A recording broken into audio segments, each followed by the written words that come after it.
Perfecto. Entonces, último tema de tercera, sistema endocrino, ¿no? Hoy vamos a empezar entonces con las generalidades del endocrino y ya a partir de mañana ya tenemos que empezar a ver todos los temas, digamos, de endocrino que pueden entrar en el examen. Entonces, empecemos por el principio.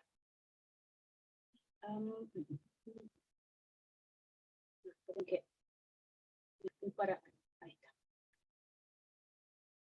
Acá. Perfecto, entonces. Vamos a comenzar con un tema nuevo, que es el sistema endocrino. Los temas de endocrino que no van a entrar ahora en la ERA, pero el profe dijo que sí entran en el final, es páncreas endocrino, reproductor masculino y reproductor femenino. Bueno, es endocrino y reproductor a la vez, y neuro, ¿no? Todos los demás temas sí los vamos a tener que dar. Entonces, primero comencemos diciendo cuál es, como siempre hago con todos los temas, cuál es la función general que tiene el sistema endocrino. La función del sistema endocrino es regular y controlar las funciones del organismo.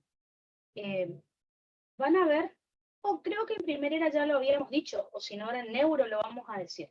Si yo les tengo que decir cuál es la función del sistema nervioso, es la misma, regular y controlar las funciones del organismo. Así que, junto con el sistema nervioso y el sistema endocrino, podemos regular casi siempre mediante feedback negativo todas las funciones del organismo. Ahora, si tuvieran que elegir entre los dos, sistema endocrino y sistema nervioso, ¿cuál es el más importante?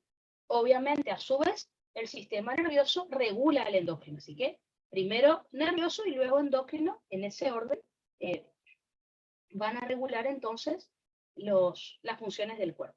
Recuerden que tanto el sistema nervioso como el endocrino regulan las funciones del organismo a través de mediadores químicos. Recuerden que esto ya lo hemos dado en primera era, así que lo vamos a volver a recordar. ¿Cuáles son? Esto lo dimos en primera era cuando estudiamos comunicación intercelular, o también llamada relación, que era una de las 3 funciones que tenía una célula. Así que, en la parte de relación o comunicación intercelular, hemos estudiado esto. Bueno, ahora nos interesa para endocrino. Entonces, de los 6 tipos de mediadores químicos, por ejemplo, uno de los que podemos tener son los neurotransmisores, que lo vamos a volver a estudiar en neurología. Recuerden que los neurotransmisores son liberados por neuronas. La vía o canal que van a atravesar, acuérdense que es el espacio sináptico, que en primera era dijimos que tenía entre 20 a 40 nanómetros de promedio, ese espacio sináptico, pero puede llegar a ser hasta 200 a 300 nanómetros de diámetro. Las células blanco o la célula diana, es decir, las células que tienen receptores para el neurotransmisor, puede ser otra neurona, y ahí hablábamos de sinapsis neurona con neurona, o puede ser una célula muscular. Por ejemplo, cuando hablamos de placa neuromuscular, o para músculo esquelético, o cuando hablamos de unión difusa, o unión por contacto para músculo liso. Así que, ejemplos de neurotransmisores, ya vimos en primera era, pero lo vamos a volver a estudiar, son la noradrenalina, la acetilcolina, el GABA, o ácido gamma aminobutírico, el glutamato, la dopamina. O sea, vamos a tener varios que estudiar para el final. Otro tipo de mediador químico que vamos a tener son las hormonas endocrinas. Estas son las que nos interesan a nosotros en este tema. Recuerden que las hormonas endocrinas generalmente son liberadas por órganos endocrinos. Digo órganos endocrinos porque son órganos que generalmente están encapsulados, tienen un parénquima, un estroma, ¿no? Una vez que estas hormonas son liberadas, la vía o canal que van a atravesar es la sangre. Esa es su principal característica. ¿Por qué tienen que circular por sangre? Porque su célula blanco o su célula diana, su órgano blanco, se va a encontrar a grandes distancias. Esa célula blanco o ese órgano blanco o diana va a tener receptores para la hormona, que ahora vamos a estudiar cuáles son esos tipos de receptores. Ejemplo de hormonas endocrinas. De todas las hormonas que ustedes saben, únicamente no me hablen de la oxitocina y la vasopresina, porque esas son neuroendocrinas. Las demás que conocen son todas endócrinas, por ejemplo, la insulina, el glucagón, las hormonas tiroides, el cortisol, los estrógenos. Vamos a ver que hay muchas más, algunas incluso las hemos dado en renal, ¿no? Otro tipo de mediadores químicos que vamos a tener son las hormonas neuroendocrinas, que también a nosotros nos va a interesar. En este tema, entonces vamos a estudiar hormonas endocrinas y neuroendocrinas. Digamos que, para recordar, las hormonas neuroendocrinas son como una mezcla entre neurotransmisor y hormona endocrina. La parte, entre comillas, de neurotransmisor que tienen es que son liberadas por neuronas. Pero la parte endocrina es que tienen que circular por sangre porque el órgano blanco diana va a estar ubicado a grandes distancias, ¿verdad? Y va a tener receptor para esa hormona. Los dos únicos ejemplos que podemos nombrar acá son la oxitocina y la hormona antidiurética o vasopresina, que justamente las tenemos que estudiar porque son liberadas por la neurohipófisis. En digestivo, por ejemplo, ya hemos estudiado algunos ejemplos de hormonas parácrinas. ¿Ah? ¿Qué característica tiene una hormona parácrina? Que son liberadas por grupos de células. No hay un órgano en el cuerpo que completamente sea de secreción parácrina, no. Así que el grupito de células que libera la hormona parácrina están formando parte de un órgano más grande. La vía o canal que van a atravesar estas hormonas parácrinas es el espacio intercelular, o sea, ¿por qué solamente el espacio intercelular? Porque esa hormona tiene su célula blanco o diana ahí cerca, a corta distancia. Y la característica que tiene esa célula blanco o esa célula diana es que es de diferente origen embriológico o diferente estirpe celular que la hormona, que la célula que liberó la hormona, ¿no? ¿Qué quiere decir esto? Que la célula que libera la hormona y la célula que tiene receptores para esa hormona son diferentes. El ejemplo que les puedo dar es el de la gastrina, ¿no es cierto? La gastrina, recuerden que es liberada por la célula G y actúa sobre una célula parietal. La histamina también puede ser otro ejemplo. La histamina en realidad es endocrina y es parácrina, lo mismo que la gastrina. La histamina, por ejemplo, dijimos que era liberada por las células SEC, es decir, las células símil enterocromafines, y actúa en una célula parietal, que es de origen embriológico diferente. Así que ejemplos de hormonas parácrinas pueden ser las hormonas, algunas de las hormonas gastrointestinales. Otro tipo de mediadores químicos que vamos a tener, recuerden que son las hormonas autócrinas. ¿Ya? Estas hormonas autócrinas tienen características muy parecidas a las parácrinas. ¿Por qué? Porque también son liberadas por un grupito de células, no por un órgano completo. La vía o canal que van a atravesar también es el espacio intercelular, o sea que tienen que recorrer distancias muy cortas, porque ahí cerca va a estar la célula blanco o diana, y hasta ahí es casi lo mismo que dije cuando hablamos de hormonas parácrinas. ¿Cuál es la diferencia? Que en el caso de las hormonas autócrinas, la célula que libera la hormona y la célula que tiene el receptor para la hormona son del mismo origen embriológico, o como dice la doctora Heward, de la misma estirpe celular. O sea, que la célula secreta la hormona y también tiene receptor para esa misma hormona. Es como diría la doctora Heward, se pueden autoestimular esas células. El ejemplo que podemos dar en el cuerpo son las hormonas que liberan las células tumorales, las células de un cáncer. Entonces, ¿por qué siempre un cáncer crece tanto y no respeta el feedback o el control por parte del organismo? Y bueno, justamente porque las células tumorales se estimulan entre sí. Una célula de un cáncer libera una hormona y estimula a su célula hermana. Y así el cáncer va proliferando y el cuerpo no puede controlar ese cáncer, ¿no? Profe, Sí, decime. ¿entonces serían de diferente origen embriológico o el mismo? Del mismo. ¿Tá? En el caso de las hormonas parácrinas, en el caso de las hormonas parácrinas son de diferente origen embriológico. ¿Tá? La célula que libera la hormona es un tipo de célula y la que tiene receptor para la hormona es de otro tipo. En cambio, en el caso de que sean autógenas, la célula que libera la hormona y la que tiene el receptor para la hormona en realidad son del mismo origen embriológico. ¿Tá?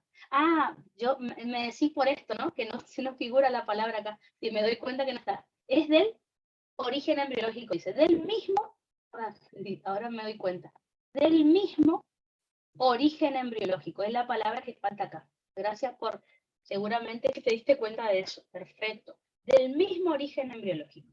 En cambio, cuando vimos parácrina, creo que decía, vamos a mirar ahora por las dudas, del diferente origen embriológico. Así que la célula que libera la hormona y la que tiene receptor para la hormona en realidad es la misma. Son el mismo tipo celular, el mismo origen embriológico o estirpe celular. ¿Ya? Vamos a ver si puse también lo otro. Este era el mismo. A ver, creo que escribí bien. Claro, acá dice de diferente y acá falta la palabra del mismo origen embriológico o de la misma estirpe celular. ¿Ya? Así que agreguen eso ahí que por ahí yo me salteo algunas cositas siempre. ¿Ya? Perfecto, entonces. Y por último, el último tipo de mediadores químicos que tenemos que repasar son las citoquinas. Recuerden que las citoquinas en realidad pueden tener función endocrina, función parácrina y función autócrina. Ahora, las pusimos en un grupo diferente porque casi todas son liberadas por leucocitos, la mayoría. ¿Ya? Les puse acá el ejemplo de las interleuquinas que producen fiebre, por ejemplo. Son las que más me acuerdo, las otras nunca me acuerdo todas. Entonces, fíjense, las interleuquinas, por ejemplo, la 1, la 6, la interleuquina 10, el factor de necrosis tumoral alfa, son liberados por ejemplo, leucocitos en un proceso inflamatorio, viajan por sangre y van al hipotálamo donde producen fiebre, por ejemplo. ¿Tá? Ese sería un ejemplo de endocrina, pero bueno, tenemos algunas con efecto parácrino y autócrino también. ¿Tá? Así que con esto repasamos todos los ejemplos de mediadores químicos que teníamos, que ya los vimos en primera. Creo que lo mismo tal cual hemos visto. A nosotros nos interesa estudiar las hormonas endocrinas y las neuroendocrinas en este tema. Neurotransmisores ya lo vimos en primera, lo vamos a volver a estudiar en neuro. Hormonas parácrinas vimos algunas en digestivo. Autócrinas, no digamos porque son las células tumorales. Y citoquinas, algunas hemos visto en leucocitos, cuando hablamos del proceso inflamatorio. Perfecto. Eso en cuanto a los tipos de mediadores químicos. Respecto a los órganos endocrinos, vamos a tener que diferenciar a los órganos que van a secretar hormonas endocrinas y los vamos a clasificar en dos tipos. Vamos a tener órganos endocrinos puros y órganos endocrinos mixtos. Los órganos endocrinos puros se los llama así porque solo sirven para secreción endocrina, no sirven para otra cosa, como por ejemplo la hipófisis. La hipófisis secreta hormonas endocrinas o neuroendocrinas, pero otra función no tiene. Las glándulas tiroides, por ejemplo, las glándulas paratiroides, la glándula suprarrenal y la glándula pineal. ¿Ya? Todas esas secretan hormonas, otra función no tienen. Por otro lado, vamos a tener los órganos endocrinos mixtos, que obviamente son los que más predominan en el organismo. Por ejemplo, tenemos el páncreas. Recuerden que en digestivo estudiamos el páncreas exócrino, que se encarga de secretar jugo pancreático, ¿sabes? Que tiene enzimas digestivas, que tiene un cierto pH, ¿no es cierto? Y después tenemos la porción endocrina, que se encarga de secretar insulina, glucagón, somatostatina y polipéptido pancreático. Otro órgano endocrino mixto que podemos tener es el hígado. Recuerden que en digestivo vimos que el hígado participa de la secreción de bilis, participa de procesos metabólicos como metabolismo de hidratos de carbono, lípidos y proteínas, sintetiza proteínas, sintetiza factores de coagulación, es hemopoyético, hemocaterético, almacena hierro, o sea, tenía 18.000 funciones exócrinas. También almacena vitaminas. ¿Cuál? No les puse acá todas las funciones porque ya lo hemos visto, ¿está? ¿Cuál es la función endocrina del hígado? Recuerden que secreta eritropoyetina, que sirve para la síntesis de glóbulos rojos en médula ósea. Recuerden que es el 30% de EPO, sintetiza el hígado. Trombopoyetina también sintetiza, 60% de trombopoyetina, y la somatomedina C, que la vamos a ver mañana cuando estudiemos hormonas de crecimiento.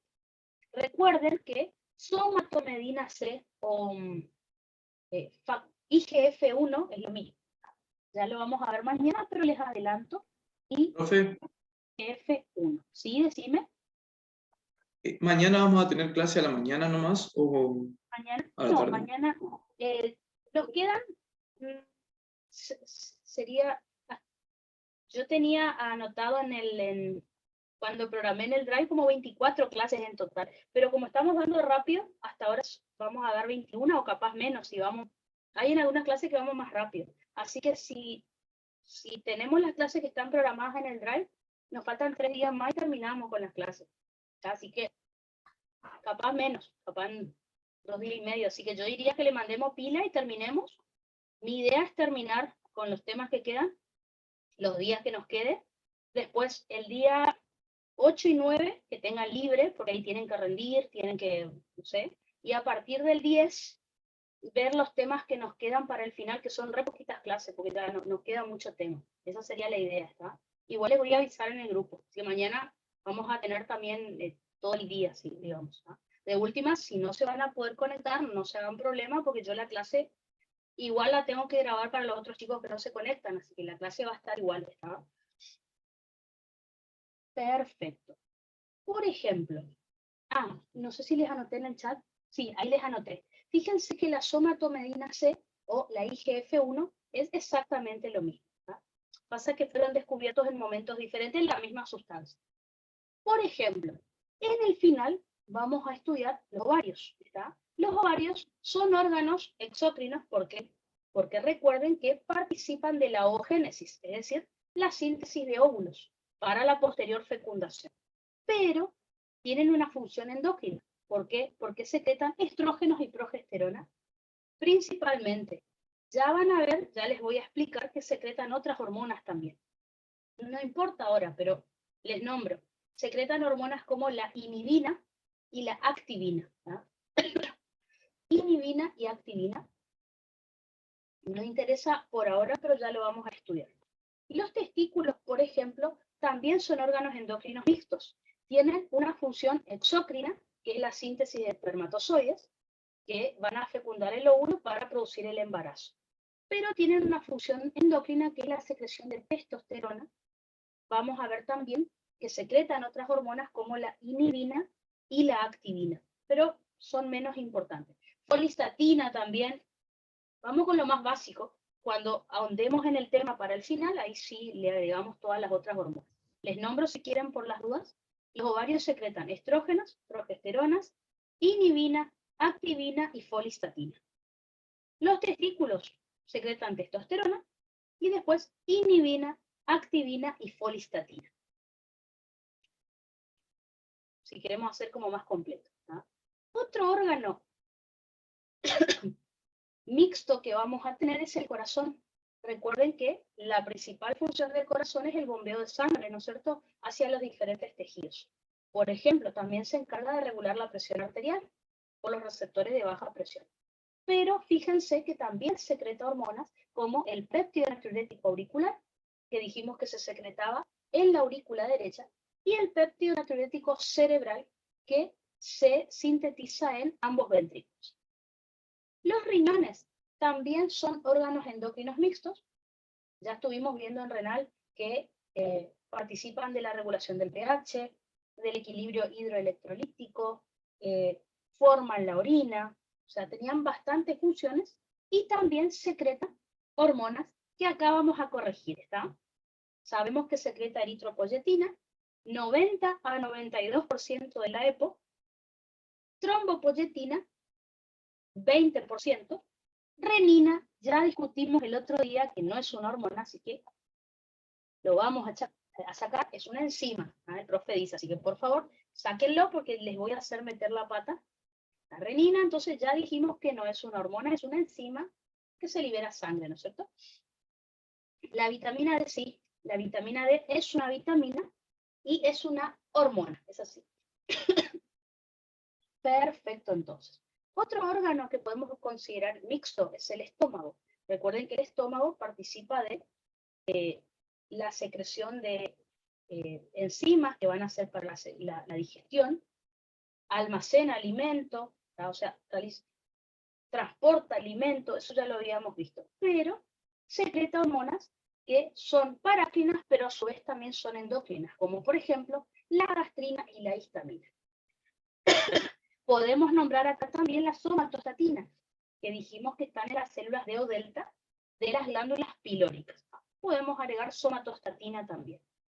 Si quieren agregar, bueno, no es necesario acá. Hemos visto también hoy en la regulación del hambre o la saciedad, la clase anterior, la grelina también. Pero bueno, estas son las principales. El intestino delgado, por ejemplo, también lo podemos considerar un órgano mixto.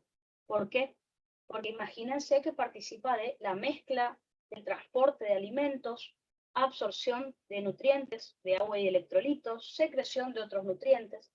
Bueno, fíjense que también secretan hormonas endócrinas, como por ejemplo la colecistoquinina, que recuerden que era secretada por las células I del intestino delgado, la secretina por las células S. ¿tá? Podemos nombrar también al péptido intestinal, al péptido inhibidor gástrico. O sea, se secretaban varias hormonas acá. Perfecto, entonces. Creo que no me estoy olvidando ninguno. Bueno, el hipotálamo. Creo que me olvidé del hipotálamo, sí. Sí, el hipotálamo también es un órgano mixto, ¿no es cierto? Porque el hipotálamo está bien, secreta hormonas que van a estimular a la adenohipófisis, pero también el hipotálamo sirve para muchas cosas. Tenemos ahí centro del hambre, tenemos centro de la saciedad, tenemos centros neuronas osmorreceptoras. La verdad que el hipotálamo es muy completo, sirve para muchas cosas. ¿tá? Así que también es un órgano endocrino mixto. Así que, como les dije, de los 6 mediadores químicos que tenemos que estudiar, vamos a especificar un poco más, vamos a hablar un poco más acerca de hormonas endócrinas y neuroendócrinas. Entonces, lo primero que tenemos que hacer es clasificar a estas hormonas que nosotros vamos a estudiar. Entonces, las hormonas se van a clasificar de acuerdo a su estructura química. De acuerdo a esa estructura química, la vamos a clasificar en proteínas o péptidos. Por eso yo a veces digo hormona proteica y a veces es peptídica. Yo a todo le digo hormona proteica, pero ahora, por lo que estuve viendo, vamos a tener que especificar bien si es proteica o peptídica, porque el profe de los orales, un par de chicos dijeron hormona proteica y no era proteica, les corregía, no, no es proteica, es peptídica, les decía. Así que eso vamos a especificar mejor cuando demos cada tema. Tenemos las hormonas esteroides y tenemos las aminas. Hasta ahora no existen hormonas que sean hidratos de carbono o ácidos nucleicos. O no existen o no se descubrieron, que puede ser también. Por ahí uno piensa que estudiar generalidades va a ser una pérdida de tiempo, es medio aburrido. Todas las proteínas, todas las hormonas que son proteínas o péptidos tienen las mismas características. Es decir, en cómo se sintetizan, cómo se almacenan, cómo se liberan y el mecanismo de acción. ¿Ah? Hasta cómo se eliminan del cuerpo. Entonces, si ustedes estudian generalidades después, en la próxima clase, cuando yo les diga, la hormona de crecimiento es una hormona proteica o peptídica, a ver si, listo, ya sé varias cosas de la hormona de crecimiento y le agregaremos algunas más y ya está. Para eso les va a servir saber la clasificación y bueno, obviamente porque se preguntan, ¿no? Entonces, comencemos con las proteínas o péptidos, que como pueden ver, como dice acá, son los más comunes, son los que más predominan en el organismo. ¿Por qué se llaman, por qué son proteínas o péptidos? ¿Por qué son hormonas proteicas o peptídicas? Porque se sintetizan a partir de aminoácidos. Como toda hormona proteica o peptídica, se van a sintetizar en el ribosoma del retículo endoplásmico rugoso. La mayoría se va a sintetizar como prohormona. Luego, en el mismo retículo endoplásmico rugoso, como ven acá en el esquemita, esa proteína va a perder una parte, un cierto péptido, y se va a convertir en prohormona. Finalmente, esa prohormona se dirige al complejo de Golgi, en donde vuelve a ser escindida en la hormona activa y un péptido inactivo. El ejemplo que a mí me gusta dar siempre, ustedes lo conocen por bioquímica, es la insulina. Ya la vamos a estudiar. La insulina, por ejemplo, es la hormona activa, pero el péptido C, o péptido conector, es el péptido inactivo. Desde el punto de vista biológico, la verdad que el péptido inactivo no me interesa, porque justamente no tiene función biológica. Ahora, desde el punto de vista bioquímico, me reinteresa ese péptido inactivo. ¿Por qué? Porque este péptido inactivo es el que se puede dosar en sangre para evaluar si hubo síntesis o no de hormona. ¿Por qué? Porque a veces la hormona se agota rápidamente, desaparece rápidamente de la sangre. En cambio, el péptido queda y es lo que yo puedo dosar. Entonces, por eso me gusta hablarles de la insulina.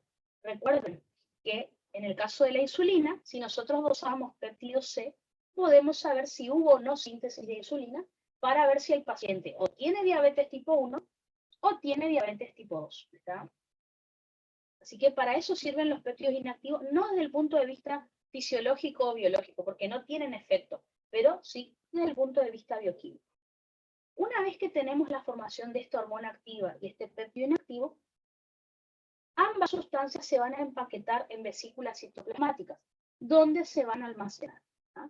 Fíjense que acá les hice el esquemita, donde hablamos de la prohormona, que en el mismo retículo se escinde a prohormona, y luego en Golgi se vuelve a escindir a hormona y a péptido, que se almacena. El almacenamiento en vesículas citoplasmáticas va a ocurrir durante días o semanas. ¿Por qué les explico esto? Para que ustedes sepan en cuánto tiempo van a aparecer los síntomas, si es que la hormona falta. Entonces, supongamos, si yo les digo que la hormona se almacena días o semanas, y a mí hoy me empieza a fallar el órgano que sintetiza esa hormona, recién en días o semanas lo voy a tener los síntomas por falta de hormona. Ahora, si yo, por ejemplo, les digo, esa hormona no se almacena, y hoy empieza a fallar el órgano que la produce, hoy voy a tener los síntomas. Por ejemplo, ¿se acuerdan cuando hablamos de enfermedad de Addison? En la enfermedad de Addison se destruía la corteza suprarrenal. ¿Cuándo les dije yo que comenzaban los síntomas? En horas, inmediatamente, porque la aldosterona, por ejemplo, no se almacena. Ya vamos a ver igual, ya dijimos que la aldosterona es esteroidea de todas maneras. Todo lo que sea proteínas o péptidos generalmente se almacenan días o semanas. Así que los síntomas, siempre que falla el órgano que la produce, aparecen días o semanas después. Si estas hormonas están almacenadas en vesículas, su liberación va a ser por exocitosis. Recuerden que exocitosis significa que la membrana de la vesícula se tiene que fusionar con la membrana plasmática de la célula del órgano endocrino para que se libere el contenido. No se liberan vesículas, se libera el contenido, que es la hormona. Y recuerden que se va a liberar a sangre. Una vez que liberamos esta hormona proteica en sangre, recuerden, las proteínas o los péptidos se pueden disolver perfecto en el agua de la sangre. Por lo tanto, no necesitan proteína transportadora. Al ser hidrosolubles, pueden circular libres en plasma. Hay algunas excepciones, y eso les voy a contar en cada órgano que estudiemos. La mayoría de las hormonas proteicas o peptídicas circulan libres, salvo 2 o 3 casos, que ya lo vamos a charlar. ¿Cuánto tiempo duran en sangre? Generalmente, cuando no están unidas a proteína, duran menos de 20 minutos. Ya vamos a ver que hormonas que están unidas a proteínas duran más. Eso siempre es la característica. Así como les dije que las hormonas proteicas se disuelven bien en plasma, por ese mismo motivo, al ser hidrosolubles, no pueden atravesar las membranas plasmáticas. Por lo tanto, sí o sí, al ser hidrosolubles, su mecanismo de acción tiene que ser por un receptor de membrana, porque la hormona no puede ingresar a la célula. El receptor tiene que estar en membrana.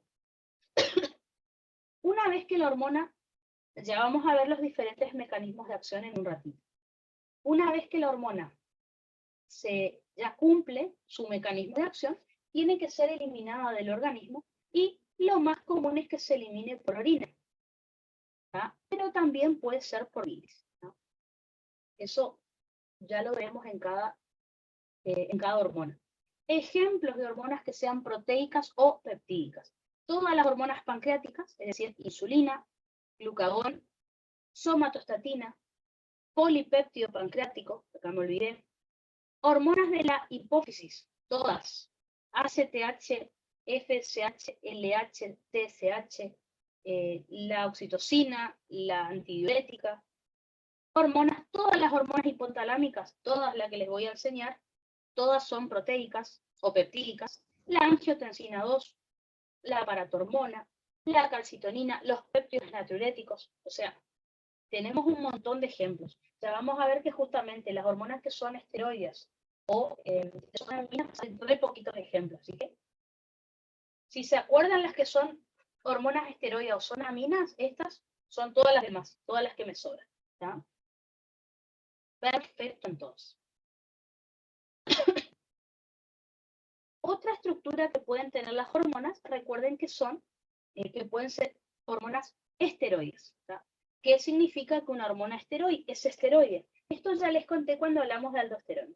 Una hormona es esteroide porque se sintetiza a partir del colesterol. ¿Tá? Ahora, ese colesterol, la mayor cantidad tiene que provenir de la sangre, o sea que tiene que ser captado por la célula del órgano endocrino. El 80% del colesterol, entonces, es el que proviene de la sangre. Por lo tanto, la célula que va a sintetizar la hormona esteroide debe captar el colesterol. Ya vamos a charlar mejor del tema. El colesterol se suele captar por endocitosis, es decir, el colesterol llega junto con la LDL a través de la sangre.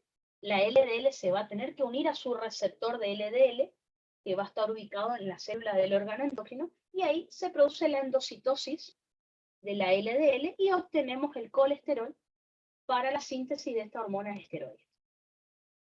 El 20% del colesterol restante lo sintetiza la propia célula. Recuerden que eso se llama síntesis de novo, y es cuando el colesterol se sintetiza a partir de acetato.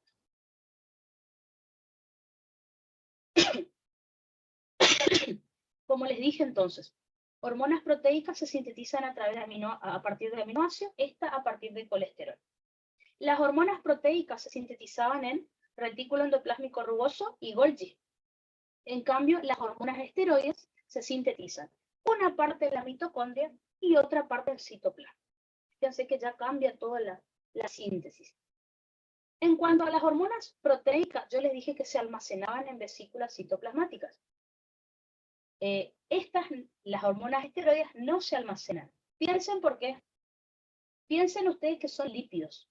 Entonces, ¿yo puedo envolver a un lípido en una bicapa lipídica? No, porque ese lípido se me va a escapar, ¿está? Porque es liposoluble. Entonces, no se pueden almacenar estas hormonas esteroides porque ni bien se sintetizan, se escapan de la célula. En realidad vamos a decir que son liberadas por difusión simple a través de la bicapa lipídica. Así que yo las sintetizo y como son liposolubles, se disuelven en la bicapa lipídica y salen hacia la sangre. Por eso no se almacenan. Acá está lo que yo les decía. Si hoy me empieza a fallar uno de estos órganos, en horas o a lo sumo un día, ya voy a tener los síntomas por la falta de esta hormona. Como les dije, como son sintetizadas a partir de colesterol, son liposolubles. Así que se escaparon de la célula sin problemas por transporte pasivo, difusión simple a través de la bicapa lipídica. El problema es que al ser liposolubles no se pueden disolver en el agua de la sangre. Por lo tanto, necesitan proteínas transportadoras para circular en sangre. Una de esas proteínas transportadoras, por ejemplo, puede ser la albúmina. Y después también tenemos las globulinas. Por ejemplo, generalmente se llaman así, globulinas ligadoras o globulinas transportadoras de, y ahí punto suspensivo, porque tengo que poner el nombre de la hormona. Por ejemplo, tenemos la globulina ligadora de cortisol, o también llamada transcortina.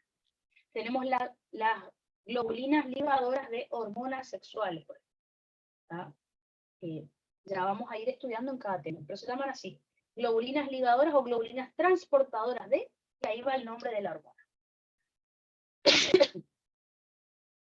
Como estas hormonas están unidas a proteínas, eso hace que duren más tiempo en sangre, porque al estar unidas a proteínas, evitan que los órganos blancos ocupen esa hormona.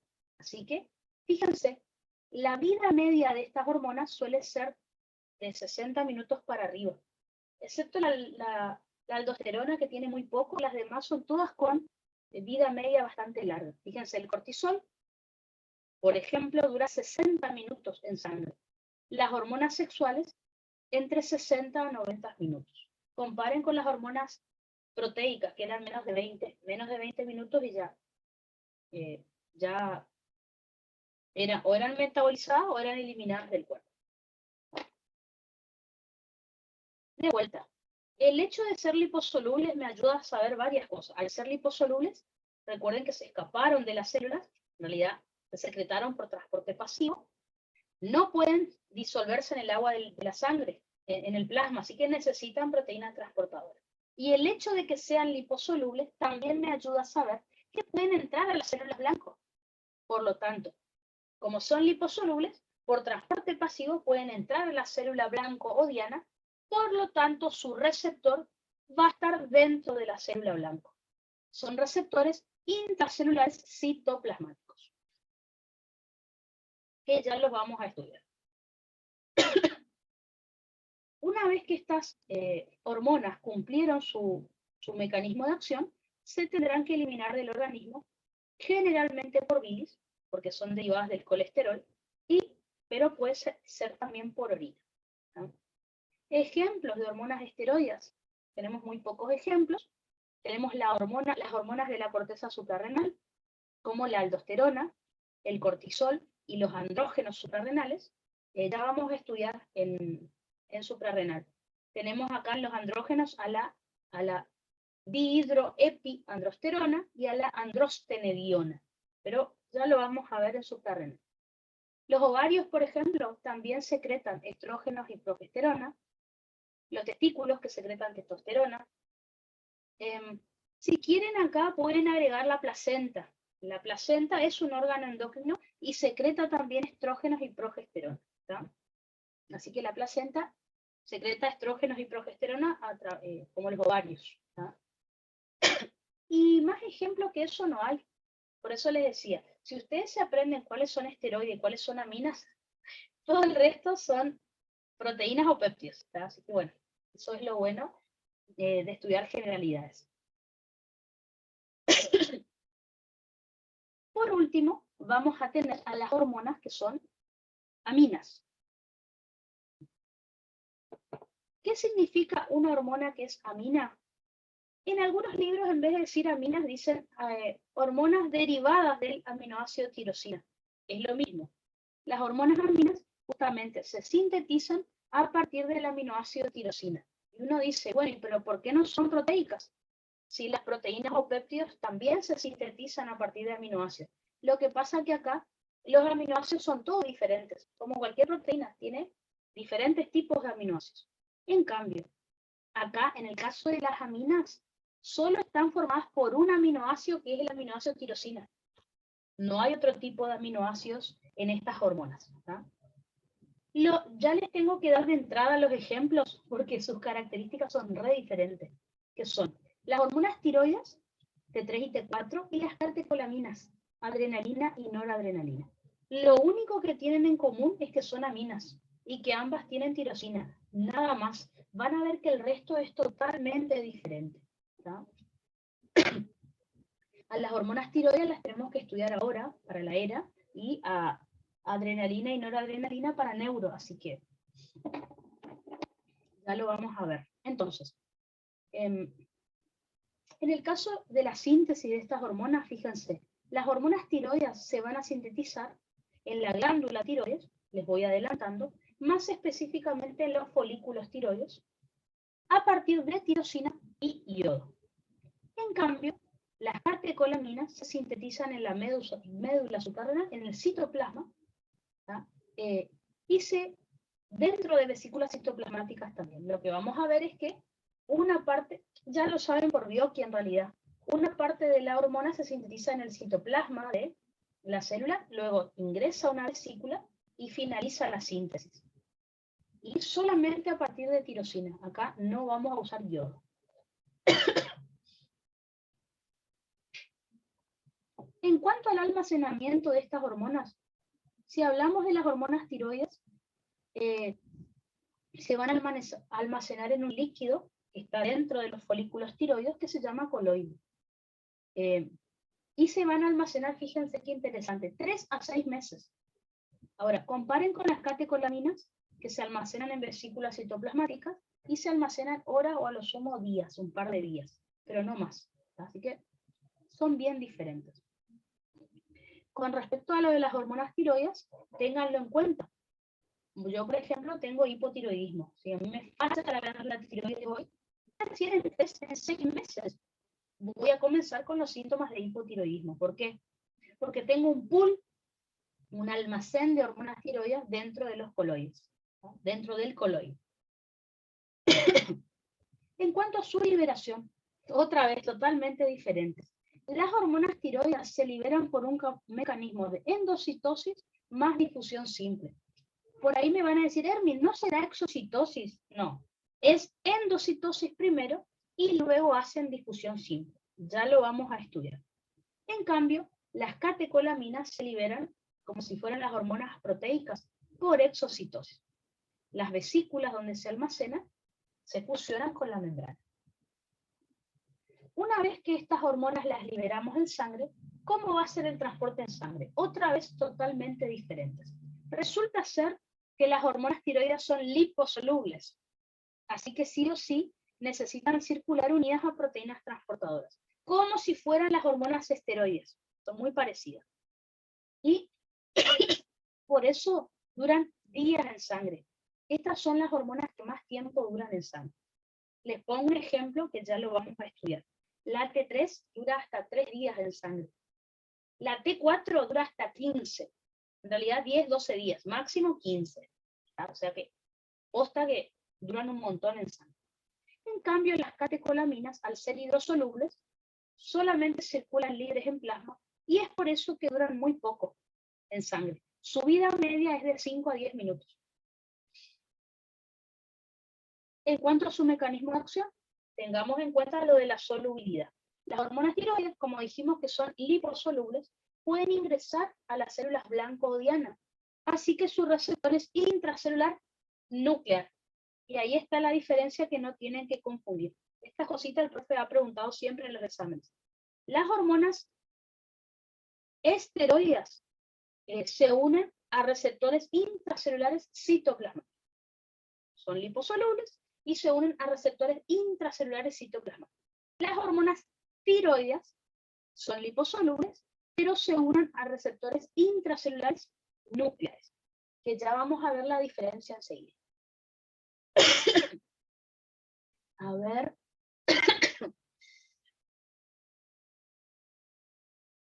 Ahí pregunta cuánto es la vida media de T3 y T4. Sí, repito. Ya lo vamos a estudiar, pero bueno, lo adelantamos. T3, su vida media es de 3 días. Ya vamos a ver, hay una diferencia que vamos a tener que estudiar, que es el tiempo de latencia. El tiempo de latencia es cuánto tiempo circula sin ejercer su mecanismo de acción, y después su vida media total, que es la que les nombré recién.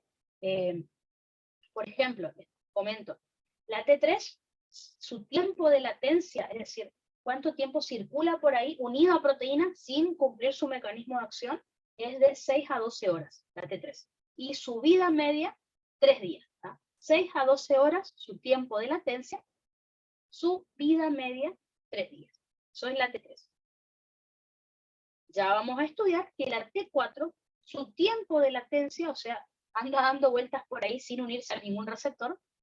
El de la T4 es de 3 días y su vida media es de 10 a 12 días.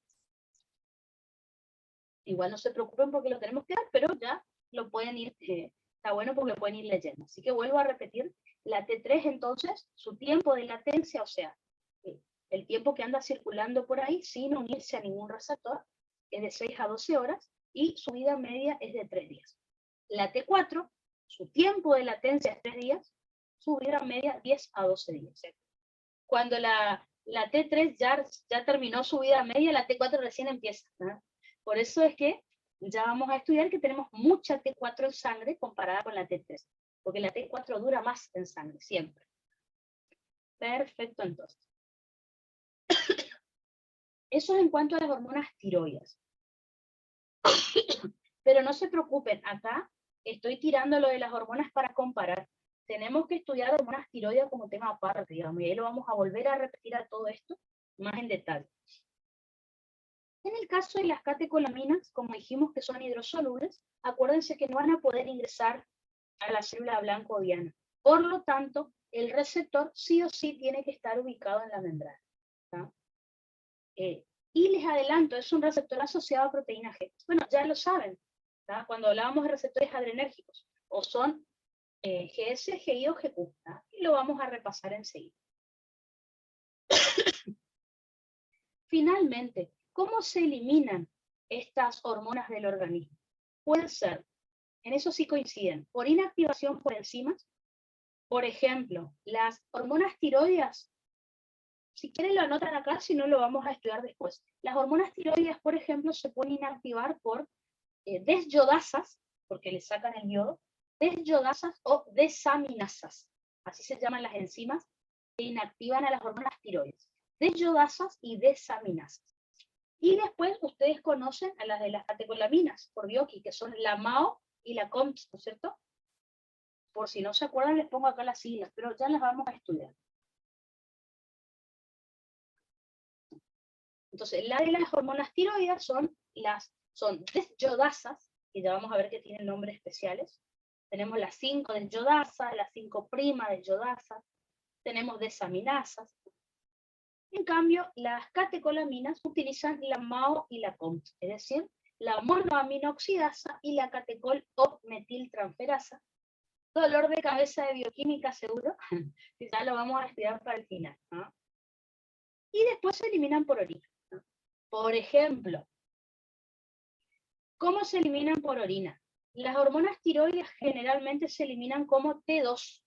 ¿Vieron que teníamos T3 y T4? Una de las sustancias que se elimina por orina es la T2, que ya vamos a ver bien. O si no, en forma de ácidos, que ya vamos a estudiar. Las catecolaminas, por ejemplo, ¿conocen ustedes el ácido vainillín mandélico? De nombre seguro que lo conocen, que es por la adrenalina.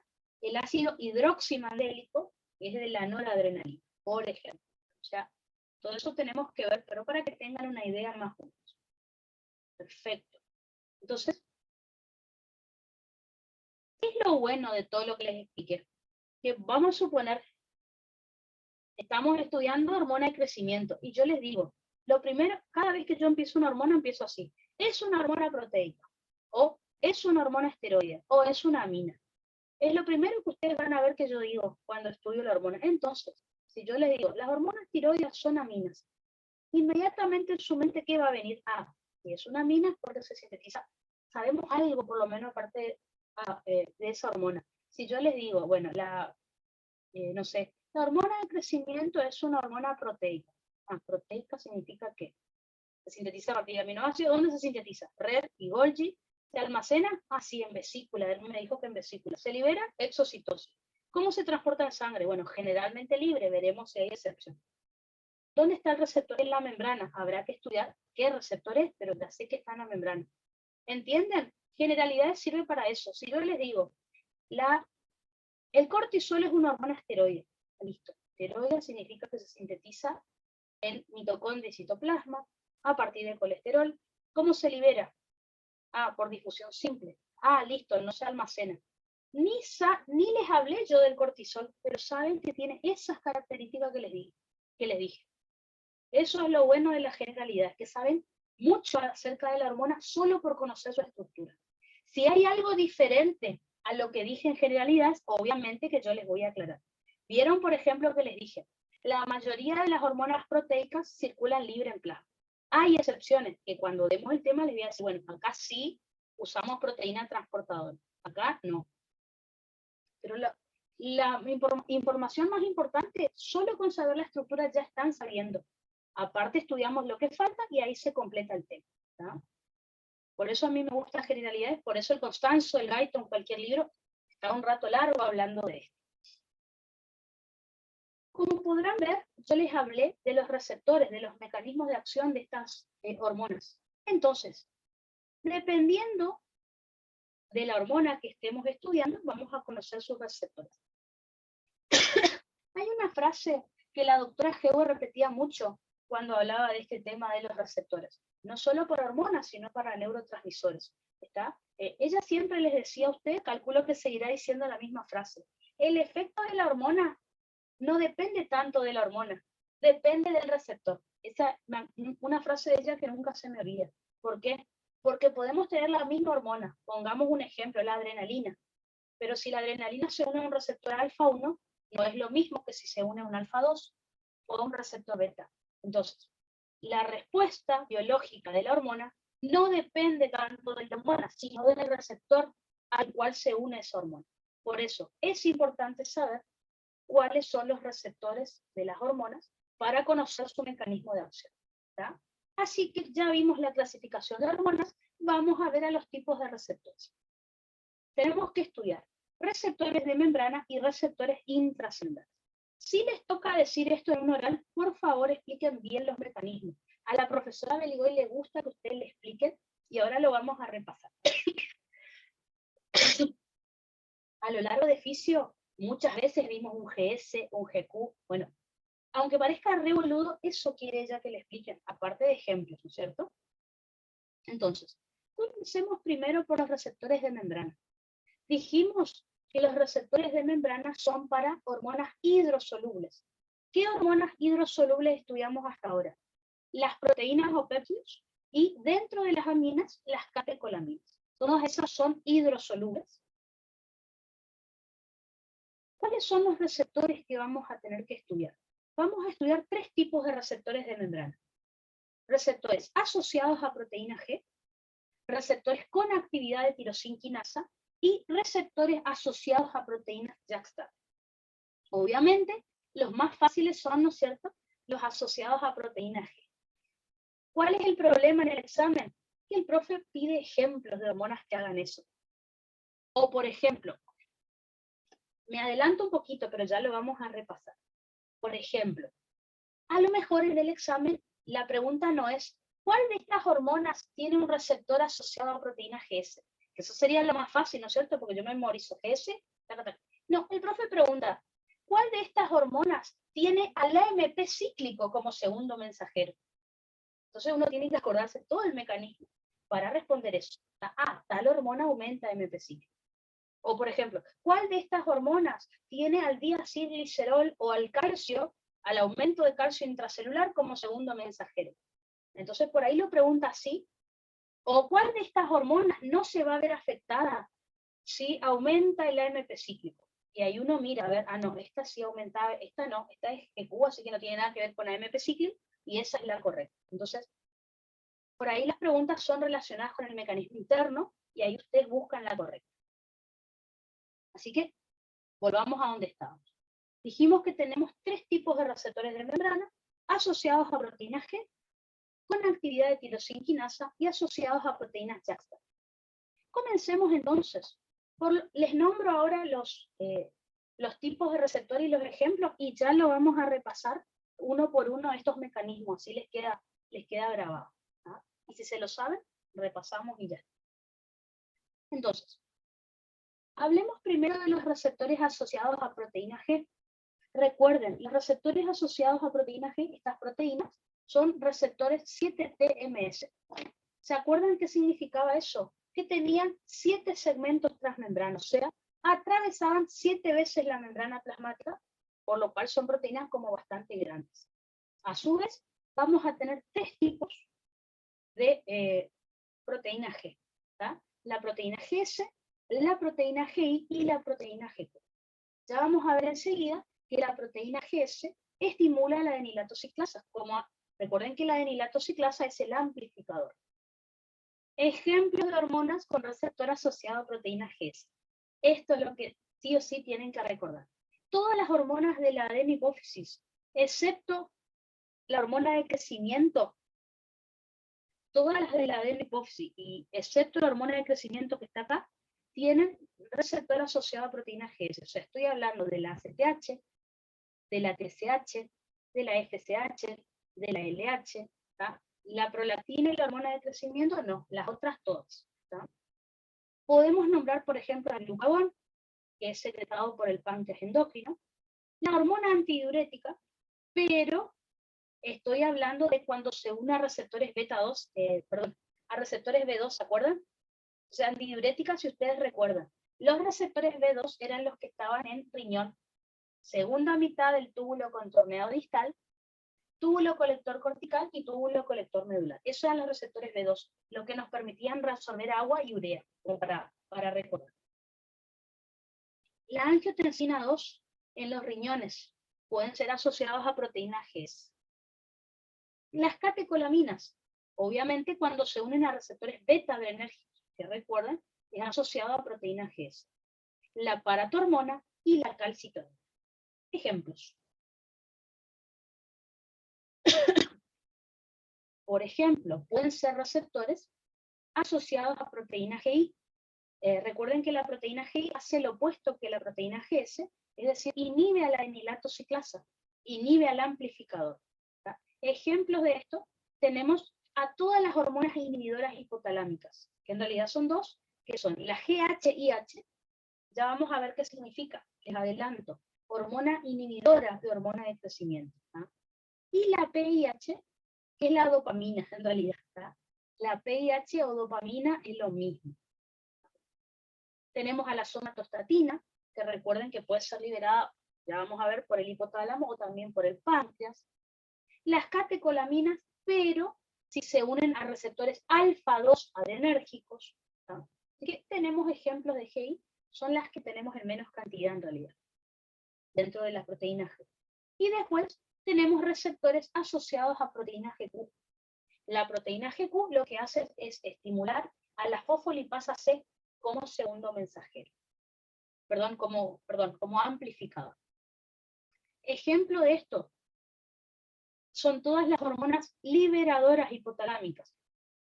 Estoy hablando de la GHRH, de la TRH, de la CRH. No se preocupen por ahora por el nombre, porque todo esto tenemos que estudiar el nombre. Por ejemplo, GHRH es hormona liberadora, hormona de crecimiento, lo vamos a ver mañana. Hormona liberadora de tirotrofina, hormona liberadora de corticotrofina. Ahora lo anotan así para que lo puedan repasar más rápido. La oxitocina, también. La antidiurética. La antidiurética tiene este mecanismo cuando se une a receptores B1. Recuerden que los receptores B1 están en el músculo liso. Por eso tienen este mecanismo GQ. La angiotensina 2 cuando también está actuando sobre el músculo liso arterial. Y las catecolaminas, que fíjense están en todas, las catecolaminas, pero cuando se unen a receptores alfa-1 adrenérgicos. ¿Tá? Así que, como podrán ver, la mayor parte de las hormonas se unen a receptores asociados a proteína G. Es lo más común dentro de los receptores de membrana. Y fíjense, como pueden ver, hay muy poca cantidad de hormonas que tienen otro tipo de receptores de membrana. Fíjense, la insulina es el único ejemplo. En realidad vamos a ver otra más, que ya les cuento. Si quieren lo anotamos acá, no hay problema. La insulina, de las que conocemos, se une a receptores con actividad de tirosinquinasa. Si quieren pongan acá la otra, que es la somatomedina C, o IGF-1, como les dije hoy, pongan, no hay problema. La insulina era... Lo que pasa es lo siguiente, hace poco recién se descubrió que la IGF-1 tiene el mismo receptor que la insulina. Por eso se llama, anoten si quieren, somatomedina C o IGF-1. Justamente IGF-1 significa factor de crecimiento similar a la insulina. Tienen el mismo receptor. Somatomedina C o IGF-1 y la insulina, ambas tienen este tipo de receptor. Y por último, vamos a tener el receptor asociado a proteínas JAK-STAT. Tanto el receptor con actividad de tirosinquinasa como el asociado a proteínas JAK-STAT no son 7-TMS. ¿tá? Atraviesan una vez nomás la membrana. Ejemplo de receptores asociados a proteínas JAK-STAT tenemos la hormona de crecimiento y la prolactina, que casi tienen el mismo mecanismo. A ver. Somatomedina, esperen, les anoto acá en el chat. Somatomedina, justo mañana tenemos que estudiar eso. Somatomedina C o IGF-1. ¿tá? Es lo mismo. La C es mayúscula. Somatomedina C, porque existen otras somatomedinas que no nos interesan, y IGF-1, que significa factor de crecimiento similar a la insulina, tipo 1, y tiene justo el mismo receptor, por suerte. Y después, receptores asociados a proteínas YAG-STAT sirven para la unión de la hormona de crecimiento y de la prolactina. Así que, antes de pasar a los receptores intracelulares, repasemos un poquito eso. Entonces, si ya lo tienen que explicar en un oral, ya les queda claro cómo era el tema. Si están en un oral, expliquen todo el mecanismo. Si el profe les quiere cortar el oral, les va a cortar, le va a decir, bueno, listo, cambiamos de tema. Pero si tienen que hablar, pero hablen todo lo que sepan de generalidades. Ese siempre es mi consejo. Entonces, veamos primero cómo era el mecanismo receptor de membrana asociado a proteína GS. Ya lo vimos varias veces, pero bueno, está. Entonces, supongamos que acá tenemos el receptor. Recuerden que este receptor es 7-TMS. Está asociado a una proteína G. Recuerden que la proteína G, la proteína GS, es un heterotrímero, ¿no es cierto? ¿Qué quiere decir heterotrímero? Es un trímero, significa que está formado por 3 subunidades. Hetero significa que las subunidades son diferentes. Es decir, tenemos la subunidad alfa S, la subunidad beta S y la gamma S. Entonces, ¿cuándo viene la hormona correspondiente? De todos los ejemplos que dimos, se une al receptor y lo activa, y el receptor a su vez va a activar a la proteína GS. Esa proteína de este heterotrímero, que es la proteína GS, recuerden que se va a desprender, como si fuera una porción de pizza, se va a desprender la subunidad alfa S, ¿no es cierto? ¿Qué va a hacer esa subunidad alfa S? Recuerden que la subunidad alfa S me va a estimular a la adenilatoxiclasa. A continuación, la adenilatoxiclasa, recuerden que convierte ATP en AMP cíclico. Y acá está lo más importante. Recuerden ustedes que la hormona no pudo ingresar a la célula. Imagínense que este es el extracelular y este es el intracelular. La hormona no pudo ingresar a la célula. Por lo tanto, necesita otra sustancia que cumpla la función de esa hormona. Entonces, por eso decimos que la hormona es el primer mensajero, la hormona que se une al receptor. En cambio, en este caso, el AMP cíclico es el segundo mensajero, porque va a cumplir la función de la hormona, pero a nivel intracelular. Así que, ¿cuál de las siguientes hormonas tiene el AMP cíclico como segundo mensajero? Es lo mismo que decir receptor asociado a proteína GS, así que ahí se lo acuerdan. Si se fijan en el Constanzo, la clasificación de hormonas figura así, o en el Gaito, no me acuerdo en cuál de los dos, no dice GS, GI, GQ, dice segundo mensajero utilizado, AMP cíclico, el otro dice calcio y así. ¿No? Finalmente, recuerden que el AMP cíclico me va a estimular a una proteína quinasa A. Y finalmente, recuerden que la proteína quinasa se va a encargar de la fosforilación de proteínas. Fosforilación proteica. Por lo tanto, ahí va a estar mi respuesta biológica. Al fosforilar alguna proteína en particular, puedo activar o puedo inhibir alguna función en el organismo, que en el caso de cada órgano, ahí tendremos que estudiar la función específica. Así que, en este caso, vamos a tener la respuesta biológica. ¿Sí? Eso va a depender de la hormona que estemos estudiando. Por ejemplo, si estamos estudiando glucagón, vamos a decir, bueno, el glucagón sirve para aumentar la leucemia porque hace esto, esto y esto. Por ejemplo. Perfecto, entonces. Eso es el receptor de membrana asociado a proteína GS. En el caso de el receptor de membrana asociado a proteína GI, vamos a ver que es bastante similar. Imagínense entonces que nuevamente tengo un receptor 7-TMS. Ese receptor 7-TMS está asociado a una proteína G, un heterotrímero. Esta vez recuerden que la proteína es GI, así que tengo su unidad alfa I, beta I y gamma I. Cuando viene la hormona, entonces la hormona correspondiente, y se une a su receptor, el receptor activa la proteína GI.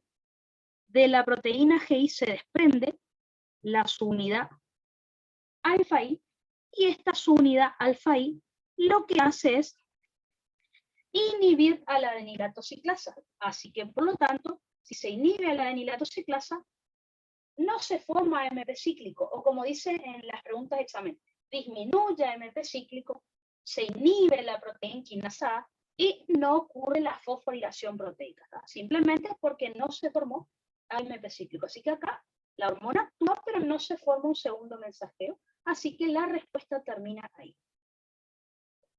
Eso es entonces receptor asociado a proteína G. Nos está quedando dentro de los receptores asociados a proteína G, nos está quedando la proteína GQ. ¿Ah? Receptor asociado a proteína GQ. Nuevamente tenemos la membrana acá. Y vamos a tener entonces otra vez un receptor 7-TMS asociado a proteína GQ, que ya sabemos que tiene 3 subunidades. ¿Ah? Alfa Q, beta Q y gamma Q. Cuando viene la hormona correspondiente, entonces, recuerden, la hormona correspondiente, ¿no es cierto?, es el primer mensajero. Entonces, viene la hormona correspondiente, se une al receptor, y esto me activa la proteína GQ. Recuerden que al activarse la proteína GQ, se va a desprender la subunidad alfa Q de este heterotrímero. Esa subunidad alfa Q, recuerden que me va a estimular a un amplificador, que en este caso es la fosfolipasa C. ¿Qué es lo que hacía la PLC o fosfolipasa C? Toma un fosfolípido que tenemos acá en la membrana plasmática, que es el FIP2, es decir, el fosfatidil inositol trifosfato. Y esta fosfolipasa C convierte al FIP2 en diacilglicerol, por un lado, y inositol trifosfato, por otro lado.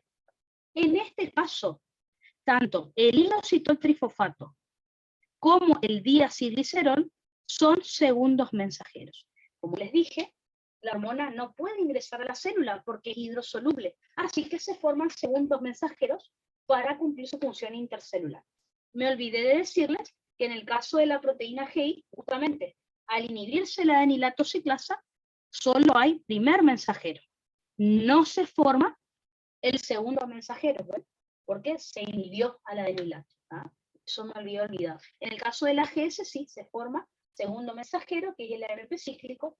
En el caso de la proteína GQ, se forman 2 segundos mensajeros, que son el diacilglicerol y el inositol trifosfato. En el caso del diacilglicerol, recuerden que puede hacer 2 cosas. En primer lugar, el diacilglicerol puede ir al núcleo. ¿Qué es lo que va a hacer en el núcleo? Va a estimular la síntesis proteica. Así que el diacilglicerol puede tener una función como a largo plazo, en horas o días. A lo mejor la hormona ya no está más en sangre, sin embargo el diacilglicerol terminará estimulando el núcleo a largo plazo. Así que en el núcleo estimula la síntesis proteica. Y esa sería entonces una de sus respuestas biológicas. Así que acá tenemos una respuesta o un efecto biológico. Otra de las funciones que puede tener es diacilglicerol es activar a una proteína quinasa C. Esta proteína quinasa C, como ya sabemos, se va a encargar de la fosforilación de proteínas. Y acá entonces está una segunda respuesta biológica. ¿Ah? Dependiendo de la hormona que estemos estudiando, veremos cuáles son las funciones. ¿Ah? Pero lo mismo, si a ustedes les toca una hormona determinada en el final, en el oral, pueden explicar esto también. ¿Ah? Ningún problema, eso es lo que el profe va a querer. ¿Ah? Así que esta es otra respuesta biológica producida por el diacilglicerol. Fíjense que tenemos dos. En el caso del inositol trifosfato, esta es la que más solemos estudiar porque la hemos visto un montón de veces. Recuerden que el inositol trifosfato lo que va a hacer es activar a un receptor de inositol trifosfato. Es decir, el IP3R, ¿no es cierto? Lo hemos visto en músculo liso un montón de veces. Entonces, el inositol trifosfato, fíjense que me estimula, me activa al receptor de inositol trifosfato que está ubicado en la membrana del retículo endoplásmico liso, de la célula que estemos estudiando. Al activarse este receptor de inositol trifosfato, como es un canal de calcio, básicamente estoy diciendo que se abre este canal de calcio. Fíjense, ahí está la compuerta. Por lo tanto, el calcio que está almacenado en el retículo sarcoplásmico, fíjense que va a salir hacia el citoplasma de la célula. Una vez que sale del citoplasma de la célula, se va a unir con la proteína calmodulina y se va a formar el complejo calcio-calmodulina. Complejo calcio-calmodulina. El complejo calcio-calmodulina es el que me va a activar a una proteína quinasa dependiente de calcio-calmodulina. Y ya sabemos, como toda quinasa, se va a encargar de fosforilar proteínas. Así que este complejo me estimula a una PK, o sea, una proteína quinasa, dependiente de calcio-calmodulina. Al activarse esta proteína quinasa, fíjense que en el caso de GS se activaba una proteína quinasa A, en el caso acá del diacilglicerol, proteína quinasa C, en el caso del inositol trifosfato, proteína quinasa dependiente de calcio-calmodulina. Recuerden que en este caso, fíjense, se va a producir otra vez la fosforilación proteica. Y esa será entonces la respuesta biológica. Que recuerden, la respuesta biológica puede ser una contracción, por ejemplo, una contracción muscular, si hablamos de calcio. Así que, mecanismo medio largo, pero fíjense, esto es lo que vamos a tener si hablamos de el receptor asociado a proteína G. ¿Está? Perfecto, entonces. Como pueden ver, la mayoría de las hormonas tiene este mecanismo. Otro mecanismo que nosotros tenemos que estudiar es el receptor con actividad de tirosinquinasa. Lo vamos a ver muy pocas veces. Ahora, en lo que entra ahora en la era, solo lo vamos a ver cuando estudiemos hormona de crecimiento. Y después para el final cuando estudiamos insulina. Pero bueno, ya nos sirve el repaso. Entonces, otro receptor de membrana que tenemos que estudiar es el receptor con actividad de tirosinquinasa.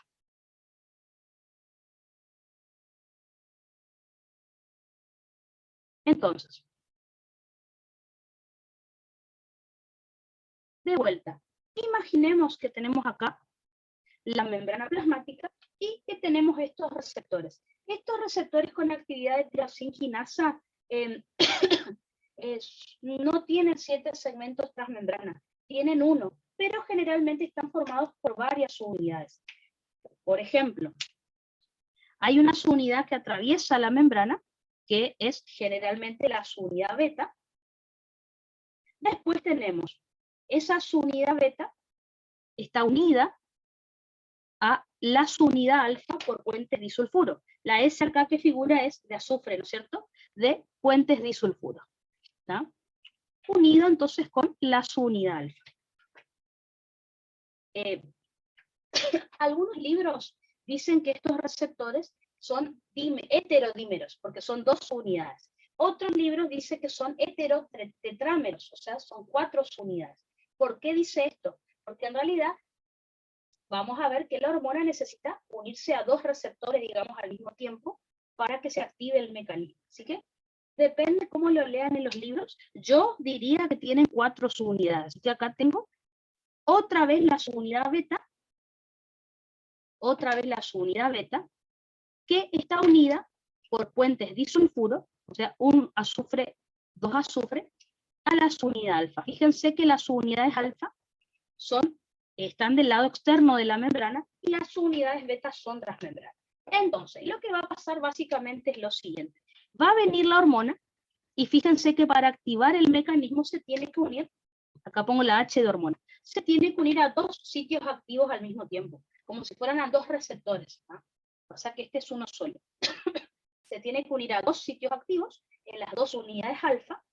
Recuerden entonces que las unidades beta también están unidas por puentes disulfuros. También, si lo quieren poner, entonces viene la hormona correspondiente, por ejemplo, teníamos a la insulina o a la IGF-1 y se unen a dos unidades alfa. Esto me va a activar a las unidades beta. Y recuerden que las unidades beta tienen actividad de tirosinquinasa, o sea, tienen función enzimática.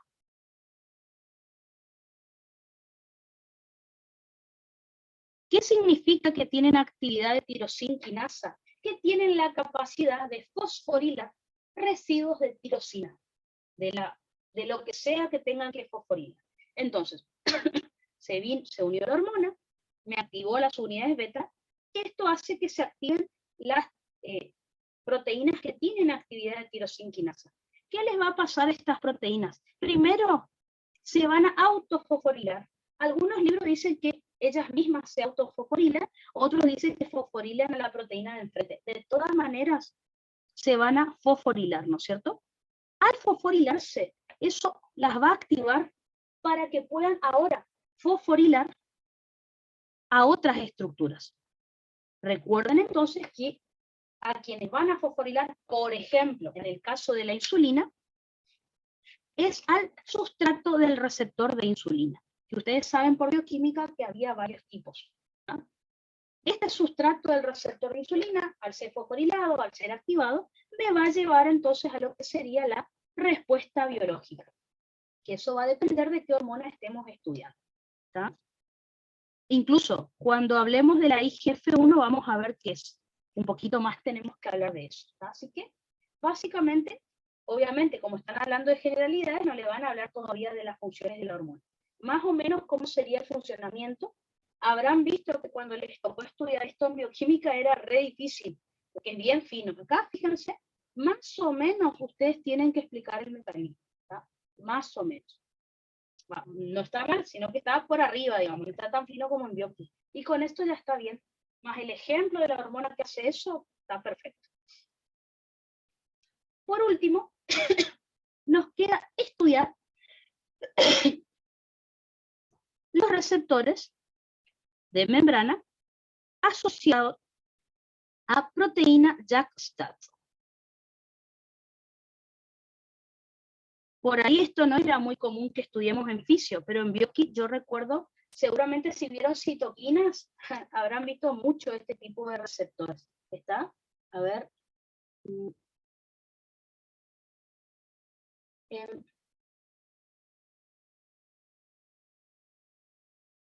Sí, Thais, perfecto. Repito de vuelta. A ver. Perfecto. Entonces, vamos de vuelta. Fíjense, va a venir la hormona. La hormona se va a unir al sitio activo de las dos unidades alfa. Fíjense que las unidades alfa están comunicadas con las unidades beta. Así que, por lo tanto, las unidades beta se activan, ¿ah? Y a su vez activan a las tirosinquinasas. Para que las tirosinquinasas puedan fosforilar al sustrato del receptor de insulina, primero se tienen que activar a ellas mismas, es decir, se van a autofosforilar. ¿Está? Obviamente, si tienen actividad de tirosinquinasa, significa que fosforilan sus propios residuos de tirosina. Eso les permite como autoactivarse. Una vez que hacen eso, ahora sí pueden fosforilar a otras sustancias que no sean ellas mismas. Es decir, ¿a quién van a fosforilar? Recuerden que a los sustratos del receptor de insulina, que acuérdense que son un grupo de proteínas que si yo las fosforilo, las puedo activar o inhibir dependiendo de qué vía metabólica yo quiera realizar. ¿Ah? ¿Eso era lo que te faltaba, Thais, o tenés alguna otra duda? Entonces, primero, las tirosinquinasas se autoactivan, se autofosforilan y recién ahí pueden fosforilar a los sustratos del receptor de insulina. De nada, de nada, de nada, perfecto. Me tomo un matecito. Perfecto, entonces. Por último, nos queda estudiar los receptores asociados a proteínas JAK-STAT. Así que nuevamente tenemos la membrana plasmática. Estos receptores atraviesan una sola vez la membrana plasmática, no son 7 TMS. Así que imagínense que tenemos el receptor con el sitio, ¿no es cierto?, para que se pueda unir la hormona. De vuelta, fíjense que la hormona correspondiente necesita unirse a 2 sitios activos al mismo tiempo otra vez. Así que vamos a suponer. Así que el receptor, como pueden ver, está formado como por 2 subunidades. Entonces, vamos a suponer que viene la hormona correspondiente y se une a los 2 sitios activos en el receptor.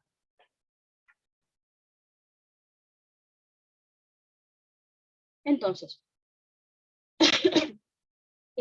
estos receptores, cuando viene la hormona y se une, están asociados a proteínas JAK-STAT. ¿Qué significa eso? En realidad, están asociados a proteínas JAK primero. ¿Está? Las proteínas JAK son tirosinquinasas también, en realidad. Pero bueno, no se les llama receptor con actividad de tirosinquinasa porque tienen un mecanismo levemente diferente. Pero las janusquinasas, no importa el nombre, las proteínas JAK son tirosinquinasas también. Pero bueno, no importa eso. Así que tenemos las proteínas JAK, ¿está? Entonces, ¿qué hacen las proteínas JAK? Lo primero que hacen es lo siguiente. Se fosforilan a sí mismas en residuos de tirosina también. Es decir, lo voy a poner acá. Se van a agregar ellas mismas un primer fosfato, ¿no es cierto? Ahí les puse. ¿Ah? Se autofosforilan de vuelta. Algunos libros dicen que esta fosforila esta y esta la de enfrente.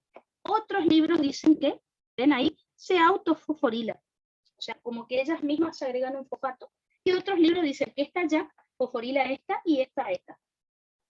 De todas maneras se autofosforila. ¿Por qué necesito agregar este fosfato acá a la misma proteína ya? Porque eso va a permitir que se una otra proteína, que es la proteína STAT. Entonces, como si fuera un Pac-Man, así me lo imagino yo, a este fosfato con el que se autofosforiló la proteína JAK, a ese fosfato va a venir a unirse la proteína STAT, ¿ven? Vino y se unió a ese fosfato. La proteína STAT. ¿Qué va a pasar a continuación? Esperen que marco acá porque por ahí no se nota la letra. Entonces, vuelvo a repetir. Acá. La hormona, fíjense que se tiene que unir a 2 sitios activos, como si fueran 2 receptores diferentes. En realidad, se considera que es un solo receptor, pero se necesitan 2 sitios activos. Cada receptor al activarse va a estar asociado a una proteína JAK, ¿no es cierto? Esa proteína JAK lo que hace primero es fosforilarse a sí misma o autofosforilarse. Ven acá, está el primer fosfato que yo les dije. A ese fosfato que terminé de agregar recién, vienen las proteínas STAT y se unen. Proteínas STAT que están por acá, dando vueltas en el citoplasma. ¿Qué vamos a hacer a continuación? La proteína JAK ahora fosforila a la proteína STAT. Entonces, como ven, se fosforiló a sí misma y ahora fosforila a la proteína STAT, o sea, le agregamos ese fosfato. Todo es fosforilación. Así que ahora también tengo fosforilada la proteína STAT. Se fosforiló a sí misma. Luego, cuando se une la proteína STAT, fosforila la proteína STAT. ¿Qué va a pasar a continuación? Esto se va a desprender de esto para allá. No pongan esa rayita. Todo ese complejo entre fosfato, STAT, fosfato se va a desprender. Lo mismo acá. Así que, y entre estas 2 STATs se forma un dímero. Entonces, se desprende esta proteína STAT, se desprende esta proteína STAT y queda algo más o menos así. Queda estos 2 fosfatos, ¿ven? Por eso les puse las rayitas ahí para que se acuerden, no lo pongan si no quieren. ¿Está? Los 2 fosfatos que quedan en el centro. Después, de cada lado, ¿se acuerdan que había una STAT unida? Acá, otra STAT unida, y el fosfato de esas STAT. Así que tenemos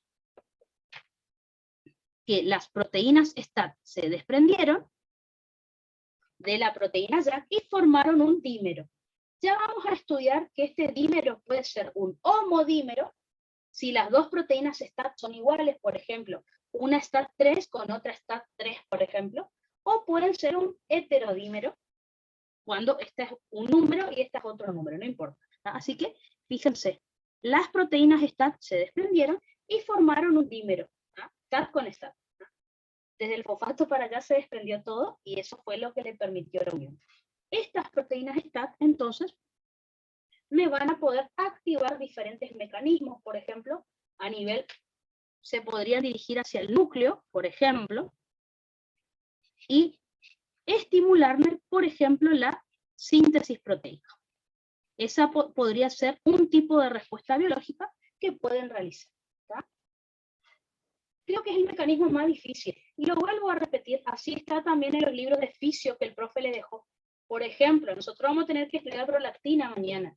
La prolactina les voy a tener que explicar esto, y el libro que el profe les dejó sobre prolactina, yo lo leí, así que de ahí lo vamos a estudiar. Entonces vuelvo a repetir, la hormona se une a dos sitios activos de los receptores, que a su vez cada uno está unido o asociado a una proteína YAC. Una vez que se une la hormona y me activa el receptor, esas proteínas YAC se autofosforilan a sí mismas o fosforilan a la de enfrente, como ustedes le quieran decir. Así que tengo acá el primer fosfato de la autofosforilación. A ese fosfato viene a unirse la proteína STAT. A continuación, la proteína YAC fosforila también a la STAT. Se había fosforilado a sí misma y ahora fosforila a la STAT. Una vez que se fosforilan las proteínas STAT, se desprenden de las proteínas YAC y forman un dímero, que puede ser un homodímero o un heterodímero, no importa, díganle un dímero nada más porque son dos unidades, que por ejemplo podrían ir al núcleo y estimular la síntesis proteica. Y ahí veremos la respuesta biológica que tiene esa enzima. ¿Tá? ¿Quedó claro hasta acá? GS, GI, GQ, sé que están cansados de ver, pero esto por ahí cuesta un poco acordarse, así que les voy explicando por ese motivo. De todas maneras, no se preocupen. Cuando estudiemos prolactina, yo les escribí, la van a ver mañana, paso por paso esto que les dije, cosa que si se olvidaron lo que dije, lo pueden leer en el apunte y, bueno, y repasarlo más rápido, ¿no? Así que mañana les voy a volver a aplicar este mecanismo ya, obviamente relacionado con la prolactina, que era la que tenía este mecanismo de acción. La hormona de crecimiento también tiene este mecanismo de acción, hasta otra vez volveremos a hablar de lo mismo, pero con su correspondiente función. Entonces,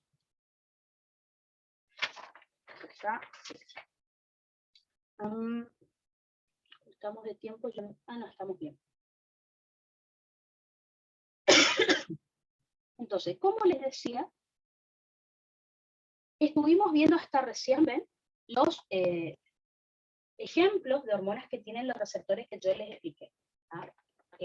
Veamos los dibujitos, fíjense que tienen ahí, ¿ven? Receptor asociado a proteína G, receptor asociado a proteína G, fíjense el GQ con todos los segundos mensajeros, ¿ya? Que son el diacilglicerol, inositol trifosfato. Acá tenemos el receptor con actividad de tirosina quinasa, como pueden ver, y finalmente, espérenme, estaba en la siguiente clase, con razón no lo tenía visto, espérenme que lo busco, eso ya era parte de la siguiente clase, no la de hoy.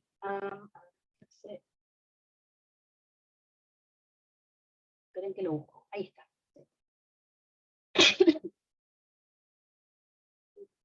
Ahora sí. Entonces, fíjense,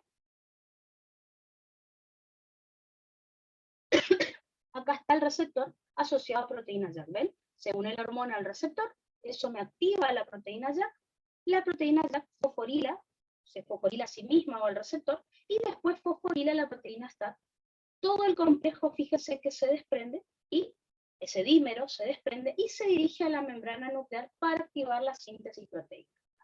Entonces, mañana vamos a dar nosotros hormona de crecimiento y prolactina, y vamos a tener que volver a repasar este tema, pero ahí ya les hablaré de la función, una vez que les explique esto, de todas las funciones que tiene la hormona. Y si hay algo en particular, ya les voy a contar también.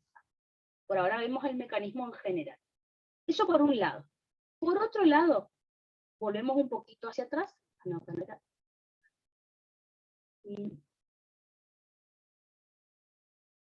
Acá.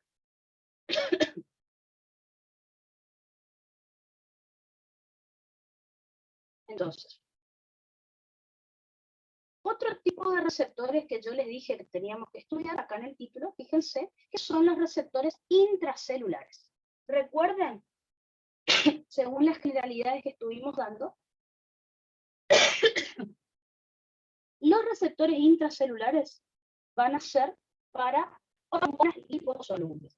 De todas las estructuras que les mostré, dijimos que podían ser las hormonas esteroides y dentro de las aminas solamente las hormonas tiroides. Dentro de los receptores intracelulares vamos a tener dos tipos. El receptor intracelular citoplasmático, que dijimos que era para la unión de hormonas esteroides, como por ejemplo el cortisol, la aldosterona, los estrógenos, la testosterona, la progesterona, por ejemplo, todo lo que sea hormonas esteroides, los andrógenos suprarrenales, y por otro lado tenemos receptores intracelulares nucleares, que solamente tenemos para las hormonas tiroides T3 y T4. Así que por lo tanto, vamos a ver cómo es este mecanismo. Es casi igual, así que lo vamos a hacer en el mismo dibujo para que ustedes vean la diferencia. En realidad esto ya lo vimos en aldosterona, solo que ahí dibujé la célula cuadradita. A mí me gusta dibujar la célula como hace la doctora Heuer. Entonces, quiero que se imaginen que acá tenemos una membrana plasmática. Acá estamos adentro de la célula. Y después, acá tenemos la membrana nuclear. ¿Ah? En esa membrana nuclear, entonces, tenemos el ADN. ¿Ah? O sea, la porción genética de la célula que nosotros tenemos que estimular. Así que, ADN, membrana plasmática, y acá la membrana que recubre al núcleo. Membrana nuclear. Entonces, empecemos por el principio. Supongamos que nosotros acá tenemos a una hormona esteroide. ¿Está? Vamos a hacerlo más grande porque si no, no se va a ver nada.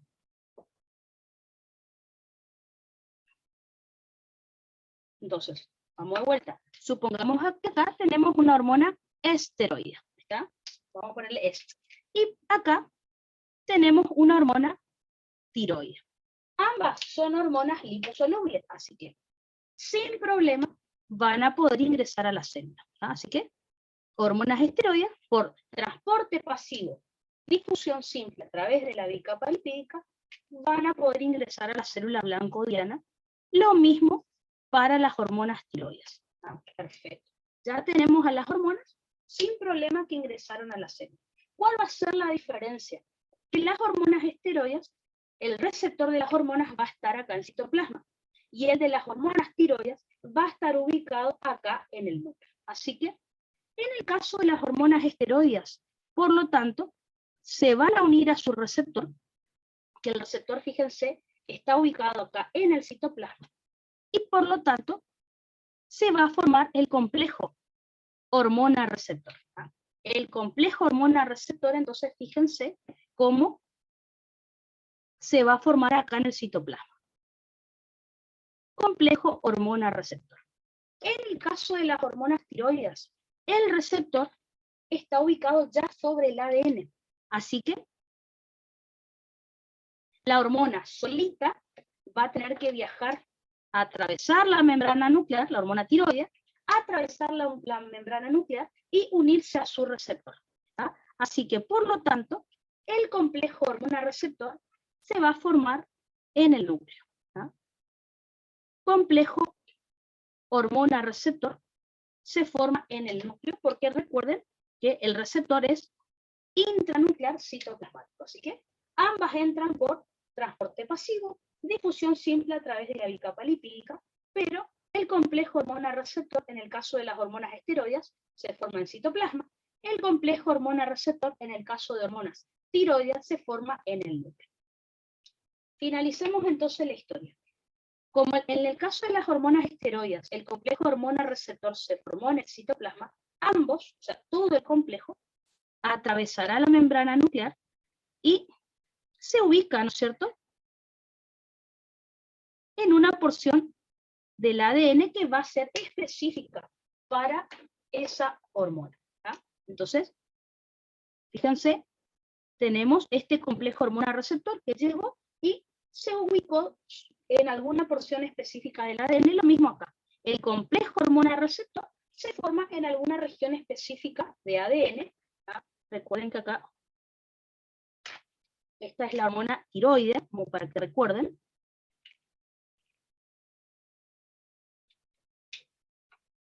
¿Se acuerdan cómo se llamaban estas porciones específicas del ADN, donde la porción específica del ADN que se tiene que activar? Recuerden que estas porciones, no importa cuál de las dos, se llama ERH, que significa elemento de respuesta a la hormona. Si quieren le pueden poner SHRE, que es elemento específico de respuesta a la hormona, no importa. ¿Tá? Entonces, básicamente lo que cambia es que acá el complejo hormona-receptor se formó en citoplasma y viaja hacia el núcleo para activar una porción específica de ADN. En cambio acá, la hormona tiroidea, ya vamos a estudiar que es T3 la que hace eso, pero ahora no importa, viaja hasta el ADN y ahí encuentra el receptor. Ya vamos a ver también que el receptor de la hormona tiroidea tiene dos subunidades, no tiene una, pero le estoy enseñando el mecanismo por arriba, digamos, para que compare. Cuando veamos hormonas tiroideas, vamos a ver que el receptor de hormonas tiroideas tiene otra subunidad más, que se llama RXR, receptor retinoide X. No importa ahora, no hay mucho problema. Entonces, ahora a partir de acá, el mecanismo es exactamente el mismo. ¿Qué significa? Que al activarse el ADN, se va a producir la replicación o duplicación de este ADN. A continuación, va a ocurrir la transcripción del ADN a ARN mensajero, o sea, la síntesis de ARN mensajero. El ARN mensajero va a salir del núcleo y se va a dirigir al citoplasma, donde está el retículo endoplásmico rugoso. ¿Qué va a pasar entonces con ese ARN mensajero? En los ribosomas, ahí está el ribosoma, o sea, en el retículo endoplásmico rugoso, en los ribosomas del retículo endoplásmico rugoso, ese ARN mensajero se va a convertir en proteínas. Es decir, haremos el último paso, que es la traducción, o también llamada síntesis proteica. Y recuerden entonces que esa es la respuesta biológica que vamos a encontrar en este caso, ¿está? La traducción o síntesis proteica. Fíjense que el mecanismo es prácticamente el mismo, salvo con algunas diferencias. Bueno, eso es entonces lo que tenemos que explicar al receptor intracelular citoplasmático para hormonas esteroides, receptor intracelular nuclear para hormonas tiroides. Esto lo tendremos que volver a repasar en cada tema, como por ejemplo cortisol, aldosterona, que ya vimos, solo que en aldosterona les dibujé la célula cuadrada, ¿está? Y hormonas tiroides, obviamente que también, ¿está? Así que bueno. Perfecto, entonces.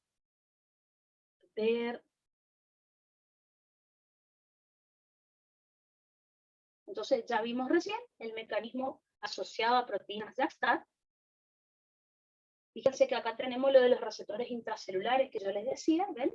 El SHRE, es decir, elemento específico de respuesta a la hormona, en inglés, o ERH, elemento de respuesta a la hormona, no hay problema, ¿tá? Lo importante sería dónde se forma el complejo y que básicamente la respuesta biológica está relacionada con la síntesis proteica. ¿Qué es lo que nos falta decir ahí? Bueno, que dependiendo de la hormona que ustedes estén estudiando, me van a decir que al estimular la síntesis proteica, bueno, ¿qué vía metabólica se activó, se inhibió? Por ejemplo, en el caso de la aldosterona, las proteínas que sintetizábamos eran justo proteínas canal o proteínas transportadoras, ¿tá? Así que bueno, con esto fíjense que ya repasamos todos los mecanismos de acción que tienen las hormonas que vamos a estudiar. Así que lo último que vamos a ver por hoy, pregunta de examen. El profe ha hecho un par de preguntas sobre esto. En los orales también vi que en el final preguntó a algunos chicos, es la regulación de los receptores hormonales. ¿Tá? Por ahí, antes de explicar esto, por ahí les sonará haber leído en algún caso una frase, un mecanismo de regulación llamado up regulation en inglés, o otro llamado down regulation. O a veces el profe, si no los pone en inglés en el examen, lo pone en español como regulación en más o en alza, o regulación en menos. Bueno, todos esos nombres significan lo mismo. ¿Ah? Vamos a hacerlo bastante fácil y después les explico todo lo que dice ahí en el pizarrón. ¿Qué pasa si una hormona tiene demasiada actividad? ¿Cómo podría ser para que no tenga tanta actividad? Obviamente, la forma fácil sería que el órgano deje de sintetizar esa hormona. Bueno, vamos a suponer que no se puede. Entonces, si hay demasiadas hormonas circulando por ahí y actuando en los tejidos, ¿el tejido qué hace? Saca los receptores de la membrana para que la hormona no pueda actuar tanto. A eso se le llama regulación en menos, o down, que significa disminución, regulation. ¿Tá? Ahora, ¿qué pasa si hay muy poca hormona circulando por ahí? El tejido necesita esa poca hormona que hay. ¿Qué hace el tejido? Expone más receptores en la membrana, o hace que esos receptores tengan más afinidad por esa hormona. ¿Cómo se llama eso? Regulación en más, o up en inglés, up regulation. ¿Tá?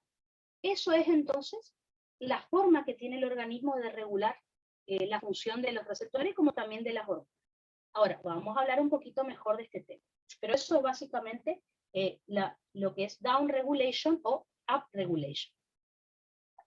Entonces, al regular los receptores hormonales, básicamente lo que estamos haciendo es regular la sensibilidad del órgano blanco o del órgano diana hacia la hormona.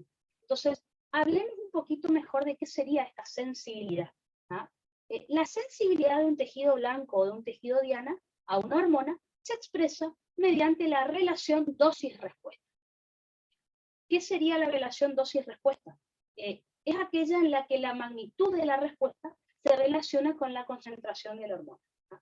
Se supone que a mayor cantidad de hormona tiene que haber mayor respuesta, ¿no es cierto? Lo mismo si hay menor concentración de hormona.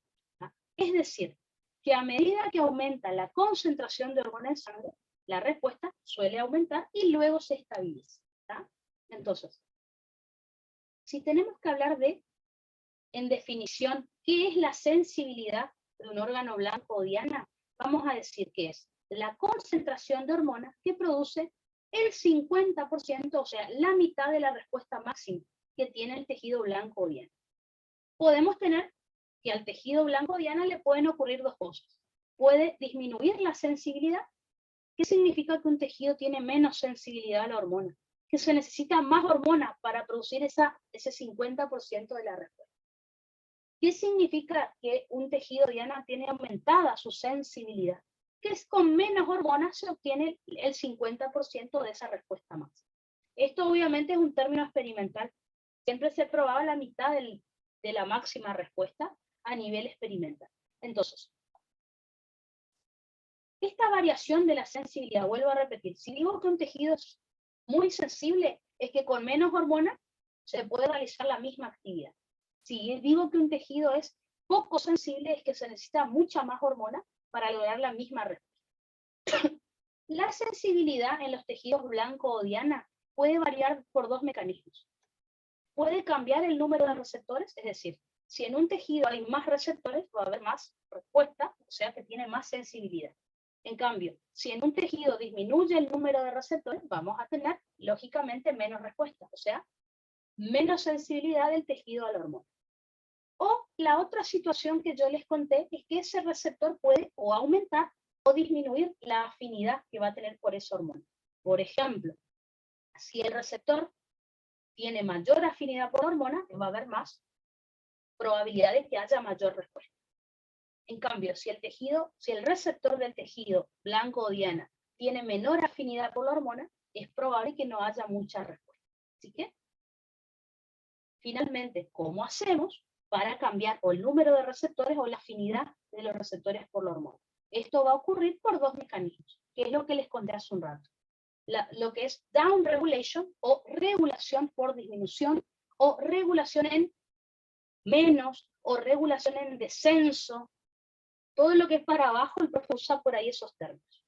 Entonces, ¿qué es la regulación por disminución o regulación en menos también usó en el examen, o down regulation, que es la disminución del número de receptores del órgano blanco diana o disminución de la afinidad del receptor por la hormona. Entonces los mecanismos o disminuye la síntesis de receptores nuevos o se degradan los que ya estaban, ¿no? De todas maneras va a haber menos cantidad de receptores o receptores con menos afinidad por la hormona. O directamente se inactivan los receptores. Esos serían los mecanismos. O dejo de sintetizarlos, o los que ya están trato de degradarlos. Si el receptor estaba en la membrana, los internalizo y ahí los inactivo, por ejemplo. ¿Cuál es la función? O sea, ¿para qué nos sirve hacer regulación en menos? Es para, como les dije hace un rato, hacer que el tejido blanco diana sea menos sensible a la hormona, cuando la concentración de la hormona es demasiado alta. Entonces, si hay mucha hormona dando vueltas por ahí, el tejido, para protegerse, disminuye la sensibilidad a la hormona. Saca los receptores que ya estaban, o sintetiza menos, ¿no? Para evitar que la hormona realice demasiado mecanismo de acción o demasiadas funciones en el tejido diana. Ejemplo, la progesterona, cuando actúa sobre sus receptores en el útero, ¿no? Ya vamos a estudiar durante el embarazo, por ejemplo, llega un momento, en realidad durante el ciclo menstrual, en una mujer fértil, vamos a ver que dependiendo en qué fase del ciclo estamos, a veces aumenta la cantidad de receptores de esta hormona y a veces disminuye, ¿no? Por ejemplo, la T3, que es una hormona tiroidea, disminuye la sensibilidad de los receptores de TRH en la adenohipófisis, si es que hay demasiada T3 dando vueltas en sangre. Y por último, vamos a tener la regulación en más o regulación por incremento.